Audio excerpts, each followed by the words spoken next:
नारी ता स्वामी को पूजा कले एवं स्वामी ठारू आशीर्वाद ग्रहण कले। आसतु देखिबा सेही नारी आज महिषा मर्दिनी दुर्गा होई केमिति जणे मुख्य पुरुष को विनाश करिसंती। से विनाशकारी महिषा मर्दिनी दुर्गा तांडव देखिबा।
सर्वभूतेषु मातृरूपेण संस्थितः जा देवी सर्वभूतेषु शक्ति रूपेण सदा नमो तस्ते नमो नमः।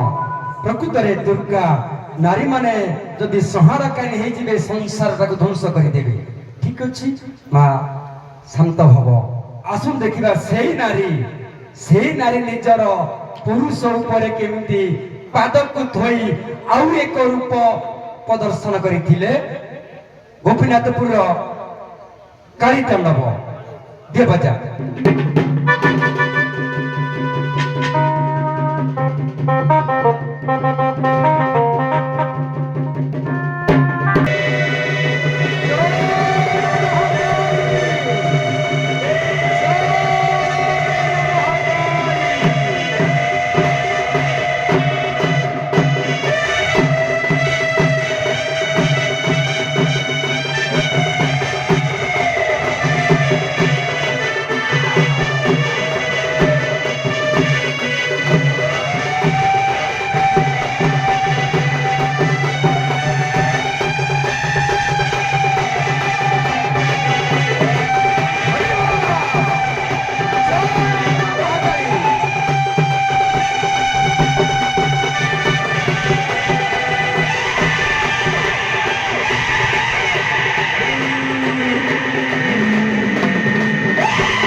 विद्या महाविद्या नमस्तुते। या हो जो नारी मानकर हाथ रे संसार चलुछि, नारी ठारू सृष्टि नारी ठारू विलय हेउछि संसार। अपन माने महाभूमि माने चाहिए संसार को ध्वंस करि परिबे, और माने चाहिए संसार को सुरक्षित चलाई परिचालित करि परिबे। ठीक अछि आगो को आगे जीवा। अधिकारी परिश्रम देछि, मन दुख करिब नहीं। आमे आसी दर्शक मन खुश करिया पाई उभय से प्रदेश पक्ष को पळि आसिंतु। प्रथम शिव प्रश्न दे तो द्वितीय शिव को आज्ञा कुमार संभव प्रमाण करछि जेदा शंकर भगवान हिमाद्री गिरि गुंफा तपस्या करुथिले। सर्वदा समस्त तो जानछन अपन माने जेकोन तपस्या हो पूजा हो होम हो यज्ञ हो प्रथम ओंकार उच्चारण हो। शंकर भगवान प्रथम आविर्भाव ओंकार जो ध्वनि कले कुमार सब प्रमाण दीजिए जे हिमालय अष्टशृंग से ध्वनि बाजी प्रतिफलित हुए शिवंकर कर्ण मध्य ताको कालिदास 8टा कंपन रे भाग कर देले। से कंपन ना आज्ञा से कंपन 8टी कंपन रे भाग करले 8टी कंपन रो नाम ଏ ସଂସାର ସମୁଦ୍ରକୁ ନେଇ 8ଟି ନାମରେ ସେ ଭାଗ କରିଦେଲେ। ଆଜ୍ଞା ସୃଷ୍ଟି, ସ୍ଥିତି, ଧ୍ୱଂସ, ତିରୋଭାବ, ଅନୁଗ୍ରହ, ଜାଗ୍ରତ, ବିଗ୍ରତ ଏବଂ ସମ୍ରତ ଭାବରେ 8ଟି ନାମରେ ଭାଗ କରିଦେଲେ। ପ୍ରଶ୍ନ ଦିଅ। ଏହା ମୋର ପ୍ରଶ୍ନ ହେଲା, ଏମିତି ଏକ ରାଜ୍ୟରେ ଜଣେ ରାଜା ଥିଲେ, ଜଣେ ନାରୀ ଭୁଲ ବାଟକୁ ଚାଲିଗଲା। ତେଣୁ ସେ ଦୂତ ପଠେଇ ରାଜା ସେ ନାରୀକୁ କଷ୍ଟ ଦେବା ସମୟରେ ଏକ ନାରୀ ଆସି ଉଦ୍ଧାର କଲା। ଉଦ୍ଧାର କରିବା ସମୟରେ ହେ ନାରୀକୁ ବି ଆଘାତ ଦିଆଗଲା। ତେଣୁକରି ଶିବ ଭକ୍ତ ହୋଇଥିବାରୁ ସେ ନାରୀ ଶିବ ଜଣଙ୍କୁ ପଠେଇ ଦେଇ ଉଦ୍ଧାର କରିଲା ସେ ନାରୀକୁ, ଏବଂ ନାରୀକୁ ଗୋଟିଏ ଲିଙ୍ଗ ସଦୃଶ ଦେଇ ପୂଜା ଅର୍ଚ୍ଚନା କରିବା ଲାଗି କହିଲେ। ତେଣୁକରି ସେ ନାରୀ 2 ଜଣ କିଏ, ଆଉ କେଉଁ ରାଜ୍ୟର, ଆଉ ସେ ଯୋଉ ଲିଙ୍ଗକୁ ଦେଇଥିଲେ ନାମ କ'ଣ? ଆଜ୍ଞା, ରାଜ ନାମ ହେଲେ କୋଷଧ୍ୱଜ, ରାଜା ହେଲେ ବିରୂପାକ୍ଷ, ତାଙ୍କର ସ୍ତ୍ରୀ ହେଲେ ହେତି ଆଉ ସ୍ୱାତି। ଏଇ 2 ଜଣ ଯୋଉ କଷଣ ଦେବା ଦ୍ୱାରା ସେ 2 ଜଣ ଆଜ୍ଞା ସତୀଶ୍ୱର ଲିଙ୍ଗ ରୂପରେ ପୂଜା ପାଇଲେ। ବଢିଆ କଥା। ପ୍ରଥମ ପାର୍ବତୀ ପ୍ରଶ୍ନ ଦିଅ। ହ୍ୟାଲୋ ଆଜ୍ଞା, ମୋର ପ୍ରଶ୍ନ ହେଲା, କଳା ରୁଦ୍ରମଣି ସମସ୍ତେ ଭଜିଲେ ମୋ ନାମ ଭଜିଲେ ନାହିଁ, ଦେବୀ ଅଭିଶପ୍ତ 13 ଭକ୍ତ ଋଷି ଦୁଇ ହୁଙ୍କା ଛନ୍ଦି ହୋଇ। ପାର୍ବତୀ ତାଙ୍କୁ ଟିକେ ମୁକ୍ତି କରିବେ। ଆଜ୍ଞା, ଯେତେବେଳେ 13 ଭକ୍ତ ଉଇହୁଙ୍କା ହେଇକି ଅଛନ୍ତି, ପାର୍ବତୀ ସେ ଅନ୍ଧ ହେଇକି ଥିଲେ। ପାର୍ବତୀ ନିଜେ ଡାକିବାରୁ ସେ ଶକ୍ତି ଦ୍ୱାରା ତାଙ୍କୁ ମୁକ୍ତି କରିଥିଲେ। ପ୍ରଶ୍ନ ଦିଅ। ଆଜ୍ଞା, ପାର୍ବତୀ କହିବେ, ଯେତେବେଳେ ସତୀ ଅବତାରରେ ଥିଲେ, ପିତା ହେଲେ ଦକ୍ଷ, ମାତା ହେଲେ ପ୍ରସୂତି। ଯେତେବେଳେ ପାର୍ବତୀ ଅବତାର ହେଲେ, ପିତା ହେଲେ ହୈମନ୍ତ ରାଜା, ମା ହେଲେ ମେନା। ତେଣୁକରି ଅମ୍ବିକା ଅବତାର ଯେତେବେଳେ ହେଲେ, ମା ବାପା କିଏ ଥିଲେ? ପିତା ମାତା। ଆଜ୍ଞା, ଅମ୍ବିକା ଅବତାରରେ ପିତା ଥିଲେ ନିଜେ ଚନ୍ଦ୍ର ଓ ମାତା ଥିଲେ ପ୍ରସ୍ତୁତି। ଆଗକୁ ଆଗେଇବା। ସଭା ତରଫରୁ ଉଭୟ ଶିବକୁ ପ୍ରଶ୍ନ। ପ୍ରଥମେ ଦେବେ, ପ୍ରଥମେ ଆସିଥିବା ଶଙ୍କର ଭଗବାନ। ଆପଣମାନଙ୍କର ଗୋଟେ ସଂହିତା କହୁଛି, ସଂହିତା ନାଁଟା କହିବିନି, ଦରକାର ପଡ଼ିଲେ ପଛରେ କହିବି। ମସ୍ତକରେ ଚନ୍ଦ୍ରକୁ ଧରିଛ। ଚନ୍ଦ୍ରକୁ ଆମେ ସମସ୍ତେ ମାମୁଁ ଡାକୁଛୁ ନା ନାଇଁ? ସାଗରୁ ଲକ୍ଷ୍ମୀ ଜାତ, ଚନ୍ଦ୍ର ଜାତ, ସେ ଲକ୍ଷ୍ମୀ ବୋଲନ୍ତି ଜଗତ ମାତ। ଚନ୍ଦ୍ର ହେଲେ ତାଙ୍କ ଭାଇ, ଲକ୍ଷ୍ମୀ ଯେହେତୁ ଆମ ସମସ୍ତଙ୍କର ମା, ତାଙ୍କ ଭାଇ ଚନ୍ଦ୍ର ହେଲେ ଆମ ସମସ୍ତଙ୍କର ମାମୁଁ। ଚନ୍ଦ୍ରଙ୍କର ମାମୁଁ କିଏ?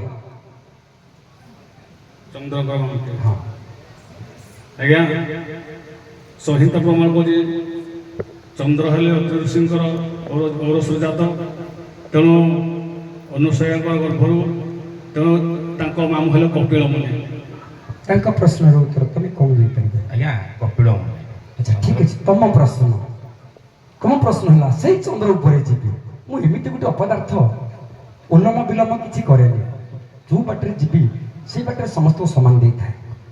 ଭଲ ଲୋକକୁ ସମସ୍ତେ ମୁଣ୍ଡରେ ବସାନ୍ତି। ଏ ଚନ୍ଦ୍ରଟା ଭଲ ଲୋକ ନୁହେଁ, ଗୁରୁ ପତ୍ନୀ ଗ୍ରହଣ କରିଥିଲେ, ଅପବିତ୍ର, ତାକୁ ମୁଣ୍ଡରେ ବସେଇଲ। କୋଉ ମନ୍ତ୍ରରେ ତାକୁ ପବିତ୍ର କରିକି ମୁଣ୍ଡରେ ବସେଇଛ? ଆପଣମାନଙ୍କର ଜ୍ୟୋତିର୍ଲିଙ୍ଗ ମହାପୁରାଣରେ ମଧ୍ୟ ଗୋଟେ ଶ୍ଲୋକ ଅଛି 163 ପୃଷ୍ଠାରେ, ତାକୁ କହିବନି।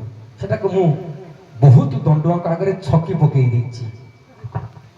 ଆଜ୍ଞା ଦେଖନ୍ତୁ, ଯେତେବେଳେ 27 କନ୍ୟାକୁ ବିବାହ କରିଥିଲେ ଚନ୍ଦ୍ର, ରୋହିଣୀଙ୍କ ଠାରେ ଅଧିକ ଭାବପ୍ରୀତି ଲଗାଇଲେ, ଅନ୍ୟମାନଙ୍କୁ ଅଣଆଦର କଲେ। ଅନ୍ୟମାନେ ଆସିକରି ତାକୁ ପିତା କହୁ ଦକ୍ଷକୁ ଜଣାଇଲେ। ତେଣୁକରି ଦକ୍ଷ ଅଭିଶାପ ଦେଲେ କ୍ଷୟ ରୋଗ ହୋଇଯାଉ। ତେଣୁକରି ଯେତେବେଳେ କ୍ଷୟ ରୋଗ ହୋଇଗଲେ, ତେଣୁକରି ସେ ଶିବଙ୍କୁ ଡାକିଲେ। ଶିବ ତେଣୁକରି ଯେତେବେଳେ କ୍ଷୟ ରୋଗ ମୂର୍ଚ୍ଛାବସ୍ଥାରେ ପଡ଼ିଯାଇଛନ୍ତି, ତେଣୁକରି ମହାମୃତ୍ୟୁଞ୍ଜୟ ମନ୍ତ୍ର ଜପନ କରି ଆଜ୍ଞା ସେ ଚନ୍ଦ୍ରକୁ ଧାରଣ କରିଛନ୍ତି ଜୀବିତ କରି। ଏଇ ଶ୍ଲୋକଟା ମୁଁ କହିଛି ଯେ ଜ୍ୟୋତିର୍ଲିଙ୍ଗ ମହାପୁରାଣର 163 ପୃଷ୍ଠାରେ ଏଇ ଶ୍ଲୋକଟା ହିଁ ଅଛି। ଆଜ୍ଞା ତାକୁ ମୁଁ ଛକି ପକେଇ ଦେଇଛି, ତାକୁ ବାଦ କରିକି। କାହିଁକି ନା ପ୍ରମାଣ କହେ ସେ ମହାମନ୍ତ୍ରଟାକୁ ଲେଖିଛନ୍ତି କିଏ ନା ବାଲ୍ମୀକି ମହର୍ଷି, ତାର ରଚୟିତା। ବାଲ୍ମୀକି ହଉଛି ତ୍ରେତୟା ଯୁଗର କବି, କିନ୍ତୁ ଚନ୍ଦ୍ର ରହିଛନ୍ତି ସତ୍ୟ ଯୁଗରୁ ଶିବଙ୍କ ମୁଣ୍ଡରେ। ତେଣୁ ସେତେବେଳୁ ପବିତ୍ର କରାଯାଇଛି। ଠିକ ଅଛି, ଉଭୟ ପାର୍ବତୀଙ୍କୁ ପ୍ରଶ୍ନ ଦଉଛି। ସେଇ ଶିବ ଠାକୁରଙ୍କର ମସ୍ତକରେ ଗଙ୍ଗା ଅଛନ୍ତି। ଗଙ୍ଗା ନଦୀ ସବୁଠୁ ଗଙ୍ଗା ଜଳ ସବୁଠୁ ପବିତ୍ର। 12 ବର୍ଷ ପର୍ଯ୍ୟନ୍ତ ଯେତେ ବର୍ଷ ତା ରଖିଲେ ମଧ୍ୟ ତାଠି ସେ କେବେ ମଳିନ ହୁଏ ନାହିଁ। କାରଣଟା କଣ? ଆମେ କୂଅରୁ ପାଣି କାଢିକି ଆଣିଲେ ବାସି ହେଇଯାଉଛି ଗୋଟେ ଦିନ ପରେ, କିନ୍ତୁ ଗଙ୍ଗା ଜଳ ବାସି ହଉନି, ସଦାବେଳେ ପବିତ୍ର ହେଇକି ରହିଛି। ତାର କାରଣଟା କଣ? ହ୍ୟାଲୋ ଆଜ୍ଞା, ପ୍ରଶ୍ନଟା ହେଉଛି ଗଙ୍ଗା ଜଳ ପବିତ୍ର ସବୁବେଳେ କାହିଁକି ହଁ। ରହିଲା? ଆପଣଙ୍କ ପ୍ରଶ୍ନ ହେଉଛି ଏଇଆ। ବାସ୍। ଆଜ୍ଞା, ଆମର ଯେତେବେଳେ ଗଙ୍ଗା ଯେତେବେଳେ ମର୍ତ୍ତ୍ୟକୁ ଆସିଲେ, ଭଗୀରଥ ଯେତେବେଳେ ଆଣିଥିଲେ, ସେଇ ସମୟରେ କହିଥିଲେ ପ୍ରଭୁ ମୁଁ ଆପଣଙ୍କ ନିର୍ଦ୍ଦେଶ ମାନି ବା ଭଗୀରଥଙ୍କ 14 ପୁରୁଷ ବା ତାଙ୍କୁ ବଂଶ ଉଦ୍ଧାର ପାଇ ଦଉଛି। ମୁଁ ବର୍ଷ ଉଦ୍ଧାର କରିବା ପାଇଁ ଯାଉଛି। ତେଣୁକରି ମୁଁ ଯଦି ଯେତେ ସମସ୍ତେ ଅଛନ୍ତି ମୋ ଦେହରେ ଝାଡ଼ା ପରିତ୍ରାଗ ସବୁ ମଳମୂତ୍ର ସବୁ ପରିତ୍ୟାଗ କରିବେ, ମୁଁ ଅପବିତ୍ର ହେଇଯିବି। ତେଣୁକରି ମୁଁ କ'ଣ କଲେ ପବିତ୍ର ହେବି? ସେଇଠି କହିଥିଲେ ଯାଅ, ସେମିତି କିଛି ନୁହେଁ, ତମର ପ୍ରତ୍ୟେକ ବର୍ଷ ଗୋଟିଏ କୁମ୍ଭମେଳା ହେବ। ଯେଉଁ କୁମ୍ଭମେଳା ହେବ, ମୁନି ଋଷିମାନେ ତମ ଗଙ୍ଗା ନଦୀରେ ଯୋଉ ବରୁଣ ସ୍ନାନ କରିବେ, ବରୁଣୀ ସ୍ନାନ କରନ୍ତି, ବାରୁଣୀ ସ୍ନାନ ମାଘ ମାସର ଯୋଉ ମେଳାଟା ହୁଏ କୁମ୍ଭ ମେଳା ବୋଲି କୁହାଯାଏ। ସେଇଥିପାଇଁ ଆଜ୍ଞା ମୁନି ଋଷି ମାନଙ୍କର ଯୋଉ ମଳି ଗୁଡାକ ଥାଏ, ସେଇଟା କେବେ ବି ଅପବିତ୍ର ହୁଏ ନାହିଁ। ତେଣୁକରି ଆମର ପାଖରେ ବି ଜୋରନ୍ଦା ବାବା ଅଛନ୍ତି, ସେ ମୁନି ଋଷି ମାନେ ଯୋଉ ଯାଆନ୍ତି ତ୍ରିବେଣୀ ସଙ୍ଗମରେ ଯୋଉ ସ୍ନାନ କରନ୍ତି, ଆଜ୍ଞା ସେଇଥିପାଇଁ ଗଙ୍ଗା କେବେ ଅପବିତ୍ର ହୁଅନ୍ତି ନାହିଁ। ଗଙ୍ଗା ଯେ ଭାବୁଥିଲେ ମନେ, ବାରୁଣୀ ପଡିବ କେଶନେ, ମୋର ଭକତ ମାନେ ଆସି ମୋ ପାପ ନାଶକୁ ଦେବେ ନା ଆସି। ସେ ଯାହା କହିଲେ ମୁଁ ଶୁଣିଲି। ଆଉ ତମେ କ'ଣ ଜାଣିଛ? ଆଜ୍ଞା, ଗଙ୍ଗାକୁ ଅପବିତ୍ର ହବନି କିମ୍ବା ଖରାପ ନ ହେବା ପାଇଁ ପ୍ଲେଜ ନାମକ ଜୀବାଣୁ ପ୍ଲେଜ ନାମକ ଜୀବାଣୁ କ'ଣ କହିଲେ? ପ୍ଲେଜ। ପ୍ଲେଜ ତାକୁ ନଷ୍ଟ କରିଦିଏ। ପ୍ଲେଜ ନାମକ ବାସ୍ତବିକ ଆପଣମାନଙ୍କର ପ୍ରଶ୍ନର ଉତ୍ତର ହୃଦୟସ୍ପର୍ଶୀ ଏବଂ ମନ ଛୁଆଁ। ଆପଣ ଯୋଉଟା କହିଲେ ସେଇଟା ମୁଁ କହିଛି ଯେ ମହା ଜ୍ୟୋତିର୍ଲିଙ୍ଗ ପୁରାଣ 123 ପୃଷ୍ଠା, ତାକୁ ମୁଁ ଛକ ପକେଇ ଦେଇଛି। ତା ବ୍ୟତିରେକ କହିବ ଅଛି ଶ୍ଲୋକ। ଶ୍ଲୋକଟା କ'ଣ ନା ଏବେ ମଧ୍ୟ ପୁରୋହିତ ମାନେ ନିଜର ଯଜମାନଙ୍କୁ ସେଇ ମନ୍ତ୍ରରେ ପବିତ୍ର କରୁଛନ୍ତି। ବିହାରୀ ଲାଲ କର୍ମକାଣ୍ଡ ଅପବିତ୍ର ପବିତ୍ର ବା ସରବସ୍ତ ଗନ୍ତବ୍ୟ ଜହ ସମାରିତ ପୁଣ୍ଡାରିକାକ୍ଷ ସହ ବାହ୍ୟ ଅଭ୍ୟନ୍ତର ସୂଚି। ଏହି ମନ୍ତ୍ରରେ ପ୍ରକୃତରେ ଚନ୍ଦ୍ରକୁ ପବିତ୍ର କରାଯାଇଥିଲା ସତ୍ୟ ଯୁଗରେ। ଆଗକୁ ଆଗେଇବା। ଆପଣଙ୍କର ଯୋଉ ପ୍ରଶ୍ନଟି ଉତ୍ତର କହିଲେ ତା ମଧ୍ୟ ଯଥାର୍ଥ, ମନା କରିହେବନି। ତମେ ଯୋଉଟା ମୋତେ କହୁଛ ବୈଜ୍ଞାନିକତ ପ୍ରମାଣ ଯେ ପ୍ଲେଜ ନାମକ ଜୀବାଣୁ ଗଙ୍ଗା ଜଳରେ ରହିଛି ବୋଲି, ଆଉ ଯେତେ ଜୀବାଣୁ ସେଇଠି ପଶିବେ, ପ୍ଲେଜ ନାମକ ଜୀବାଣୁ ସମସ୍ତଙ୍କୁ ଧ୍ୱଂସ କରିଦେବ।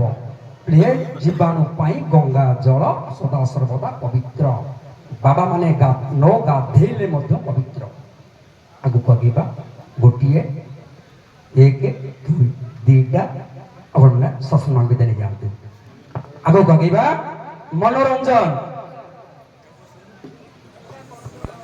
ଆଜ୍ଞା।